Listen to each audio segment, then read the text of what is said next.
પાટણ નગરપાલિકાની આગામી ચૂંટણીનો માહોલ તેજ બન્યો છે। વોર્ડ નંબર 1ના ભાજપના ચારેય ઉમેદવારોનો પ્રચાર અર્થે સાલવીવાળા ખાતે મધ્યસ્થ કાર્યાલયનું ઉદ્ઘાટન કરવામાં આવ્યું હતું। આ પ્રસંગે પૂર્વ મહામંત્રી કેસી પટેલ, પ્રભારી સત્ય ગુલાબકર અને પૂર્વ કોર્પોરેટર મનોજ પટેલ કાર્યકર્તાઓ સાથે જોવા મળ્યા હતા। જોકે કોંગ્રેસની વિચારધારા સામે તેઓએ આકરા પ્રહાર કર્યા હતા। વોર્ડ નંબર 1ના ભાજપ કાર્યાલયના ઉદ્ઘાટન પ્રસંગે આશીર્વાદ પાઠવવા ગોપાલભાઈ પાઠક અને કાલિકા માતાજીના મંદિરના પૂજારી અશોકભાઈ વ્યાસ પણ ખાસ ઉપસ્થિત રહી આશીર્વાદ આપ્યા હતા।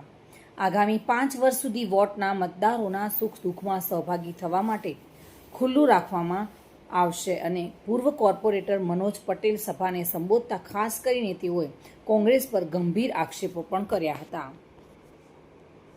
દિગ્નેશ સુથાર સાથે bureau report, today Gujarati news.